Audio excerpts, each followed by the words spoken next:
বাংলাদেশ জিততে ভুলে গেছে, বাংলাদেশ শুধু হেরে যায়। শ্রীলঙ্কার বিপক্ষে প্রথম ওয়ানডে ম্যাচে বাংলাদেশ যখন 5 রানে 8 উইকেট হারায়, তখন থেকেই বাংলাদেশের দল থেকে বিশ্বাস উঠে যায়।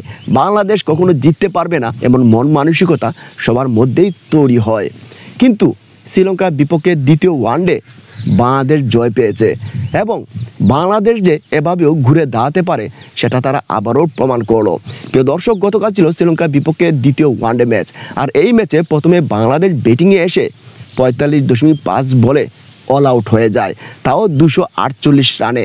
এই মামুলি রান নিয়ে বাংলাদেশ জয় পাবে এমন আশা কেউ করে নাই, কিন্তু সেই অসম্ভবকে সম্ভব করেছে বাংলাদেশের বোলাররা। 45.5 বলে মাত্র 248 রান করেছিল বাংলাদেশ, আর শ্রীলঙ্কাকে 48.5 বলে 232 রানে থামিয়ে দেয়। তাও আবার 16 রানে জয় পায় বাংলাদেশ। বাংলাদেশের বোলারদের মধ্যে তানভীর ইসলাম চমক দেখিয়েছেন। এটা ছিল তার দ্বিতীয় ম্যাচ, এটা ছিল তার ক্যারিয়ারের দ্বিতীয় ম্যাচ ওয়ানডেতে। আর এই ম্যাচে মাত্র 8 ওভার বোলিং করে 39 রান দিয়ে 2টা মেডেন নিয়েছেন, 5টা উইকেট নিয়েছেন। প্রথম পাইপার হয়েছেন এই তানভীর ইসলাম, পেয়েছেন ম্যাচ সেরার পুরস্কার। সো তানভীর ইসলামের যে একটা ক্রেডিট আছে এই ম্যাচে, সেটা কিন্তু আপনাকে স্বীকার করতে হবে। অন্যদিকে তানজিম হাসান সাকিব শেষ উইকেট নিয়েছিলেন স্টাম্প ভেঙে দিয়ে, এবং জয়ের নায়ক তানজিম ইসলাম সাকিব। প্রিয় দর্শক, অনেকেই বলছিলেন যে কেন লিটন কুমার দাসের পরিবর্তে শামীম হোসেন পাটোয়ারিকে নেওয়া হয়। কেন নেওয়া হয়েছে সেটা হয়তো যিনি এই মনে মনে এই প্রশ্নটা ছিল তিনি হয়তো বুঝতে পেরেছেন। তিনি ব্যাট হাতে হয়তোবা রান কম করেছেন, মাত্র 22 রান করেছেন, কিন্তু বল হাতে ভাই চমৎকার বোলিং করেছেন। 22 রান দিয়েছেন, মাত্র 22 রান দিয়েছেন, আর উইকেট নিয়েছেন সারিত আসালাঙ্কার মতো একটা বিগ উইকেট। যে সারিত আসালাঙ্কা প্রথম ম্যাচে ওয়ানডের প্রথম ম্যাচে তিনি সেঞ্চুরি করেছিলেন এবং বাংলাদেশের বিপক্ষে জয়ের নায়কও ছিলেন এই সারিত আসালাঙ্কা। সেই সারিত আসালাঙ্কাকে আউট করেছেন আমাদের শামীম হোসেন পাটোয়ারি।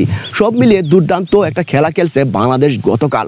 সো এই জয়টা বাংলাদেশের জন্য দরকার ছিল, কারণ বাংলাদেশ জয় পাওয়া রীতিমতো ভুলে গিয়েছিল।